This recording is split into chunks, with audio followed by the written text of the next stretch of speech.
My name is Ryan. I've always felt the story we're told about our past is incomplete. Mainstream archaeology presents a neat, linear progression. But what if that story is missing a crucial chapter? What if, scattered across the globe, hidden in plain sight, lies evidence of a lost, highly advanced civilization, one wiped from human memory by a great cataclysm? In the year 1900, sponge divers exploring a Roman-era shipwreck off the coast of the Greek island of Antikythera made a discovery that would rewrite our understanding of the ancient world. They found a corroded lump of bronze which was, at first, just dismissed as another piece of wreckage, revealing a breathtakingly complex system of interlocking gears and dials with inscriptions barely visible on its surfaces, allowing it to accurately predict the positions of the sun, moon, and the 5 known planets. It could track the 4-year cycle of the ancient Olympic Games and even predict solar and lunar eclipses. The official explanation is that it's a one-off, a singular stroke of genius that was lost to history. But does that really make sense? Such complexity doesn't arise from a vacuum. The Antikythera Mechanism stands as a lonely sentinel, a ghost from a lost world of science challenging the very foundations of our belief in a simple, linear progression of technology. It forces us to ask, what else have we lost? Join me on a journey to explore 10 profound ancient mysteries. We'll peel back dogma and look at the evidence. We'll ask forbidden questions and confront the idea that we are a species with amnesia. The answers are etched in stone and buried beneath the sands, waiting for those brave enough to look. There is no monument on Earth more iconic than the Great Pyramid of Giza. It was built as a tomb for the pharaoh Khufu around 2550 BC, constructed over 20 years by a massive workforce using simple copper tools and raw muscle power. But when you stand at its base, when you really contemplate the scale of the achievement, this simplistic explanation begins to crumble into dust. The Great Pyramid is composed of an estimated 2.3 million stone blocks, some weighing up to 80 tons, quarried and transported from hundreds of miles away. The precision is what truly defies belief. The pyramid is aligned to true north with an accuracy that modern builders would struggle to replicate. Its base is almost perfectly level with a variance of less than an inch. On the Salisbury Plain in England stands a circle of colossal stones that has haunted the human imagination for millennia, Stonehenge. They quarried the massive sarsen stones, some weighing over 40 tons from 20 miles away, the smaller blue stones from an incredible 150 miles away in Wales.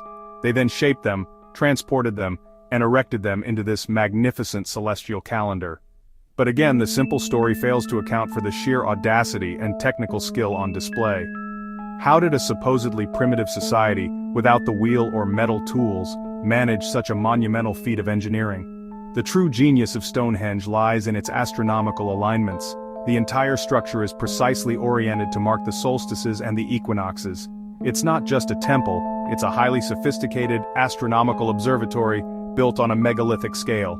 The mystery deepens when we consider the blue stones. Why transport these specific stones all the way from the Preseli Hills in Wales? But what if the builders simply had access to a technology we don't understand? Stonehenge isn't just a pile of rocks. It's a precisely engineered instrument, a silent testament to a deep and ancient understanding of the cosmos that we are only just beginning to appreciate. Etched into the stark, arid plains of southern Peru, designs so vast they can only be fully appreciated from the sky. These are the Nazca Lines, a sprawling collection of hundreds of geoglyphs, animals, plants, strange geometric shapes created between 500 BC and 500 AD. Hummingbirds, spiders, monkeys, some stretching for hundreds of feet, all created by removing the reddish-brown, iron oxide-coated pebbles to reveal the lighter-colored ground beneath. The simplicity of their construction belies the profound mystery of their purpose. For whom were these giant drawings intended? The conventional view, rituals to summon water. Some lines do indeed point to water sources, but this doesn't explain the complex animal figures or the vast, runway-like trapezoid stretching for miles. In modern-day Lebanon lies the ancient site of Baalbek. Here the Romans built a magnificent temple complex dedicated to Jupiter. But beneath the Roman ruins lies a mystery that dwarfs even their engineering. The foundation rests on a platform of some of the largest worked stones on Earth. At the western end of the platform is the Trilithon 3 colossal limestone blocks. Each is about 64 feet long, they stand roughly 14 feet high, and each weighs an estimated 800 tons. They're fitted with such precision, You can't fit a knife blade between them. The nearby quarry makes things even stranger. Tilted there is a stone larger than the trilithon, the stone of the pregnant woman, estimated at about 1,200 tons. Nearby, another block over 1,650 tons was found recently. These are the largest known quarried blocks from antiquity. They were intended for the platform, but were abandoned. Why? Baalbek's foundation doesn't look Roman. It looks far older, cruder in some ways, yet infinitely more ambitious. It hints at a forgotten age of giants, a civilization that could manipulate stone on a scale we can barely comprehend today. The evidence of advanced ancient stonework isn't limited to one location. It's found across the globe, suggesting a lost chapter of human technological achievement that challenges everything we think we know about our ancestors. High in the Andes Mountains above Cusco, Peru, stands the incredible fortress of Sacsayhuaman. The official story: it was built by the Inca in the 15th century. Yet, when you look at the construction, this narrative becomes deeply problematic. The walls are built in a style known as polygonal masonry. Enormous, irregularly shaped blocks form the walls. Some of these stones weigh over 120 tons. Each stone is unique, yet they are fitted together with a precision that is utterly breathtaking. There is no mortar between them. They fit so perfectly that a single sheet of paper cannot be wedged into the joints. How did the Inca achieve this? No writing, no wheel, only bronze and stone tools. The stones have complex, multifaceted angles, curving and interlocking in 3 dimensions. It's a 3-dimensional stone jigsaw puzzle on a cyclopean scale. Scattered across what was once the northern frontier of the Roman Empire from Wales to Hungary, archaeologists have found over 100 mystifying objects. They are known as Roman dodecahedra. These are small, hollow objects cast in bronze, more rarely stone, with 12 pentagonal faces. Each face has a circular hole of varying size and knobs at every vertex. They date from the 2nd to 4th century AD, yet no mention appears in Roman texts.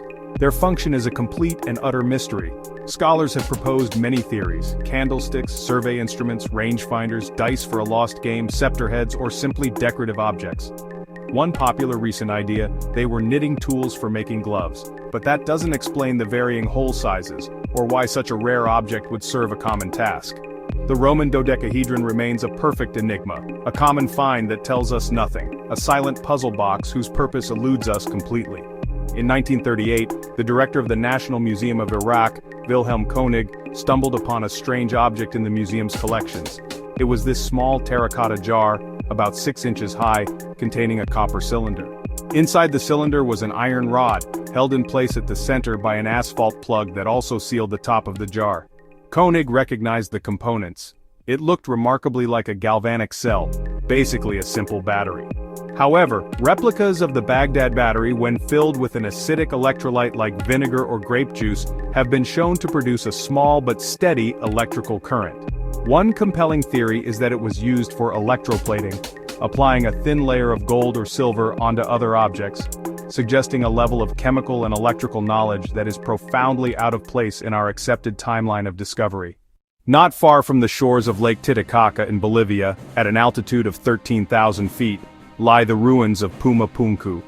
What you see today is a site of utter devastation, a field of massive, intricately carved stone blocks scattered like a child's toys.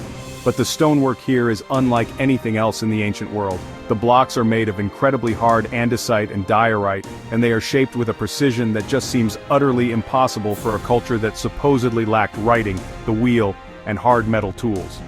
The cuts on these stones are perfectly straight, the interior angles are flawlessly right-angled, and the surfaces are polished to a glass-like smoothness. Drill holes are also present, some of which show evidence of being drilled at a speed and with a consistency that modern tools would struggle to replicate. The precision suggests not hand tools but machine tools. The level of skill on display is not just advanced, it's industrial. Housed in the British Museum, a 4th century Roman glass chalice of extraordinary properties. In reflected light, the cup appears opaque, murky jade green. Shine light through from behind and it glows translucent ruby red. In the 1990s, scientists examined fragments under powerful microscopes. The Roman artisans had achieved the impossible. The glass is impregnated with nanoparticles of gold and silver, about 50 nanometers in diameter, less than 1,000th the size of a grain of salt. The precise size and mixture create the color change. This is a form of nanotechnology. Romans 1,600 years ago stumbled on a process modern science is only now understanding. How did they do it? From ancient computers to impossible stonework, from nanotechnology to geoglyphs visible only from the heavens, the evidence is overwhelming. The story we are told about our past is not just incomplete, it is fundamentally flawed.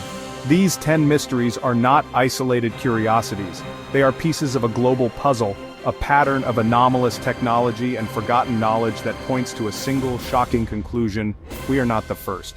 If you believe that there is more to our story, that the past holds secrets we are yet to uncover, then join me. The time has come to challenge the narrative and reclaim our lost history. If you believe in this journey, subscribe and join the search.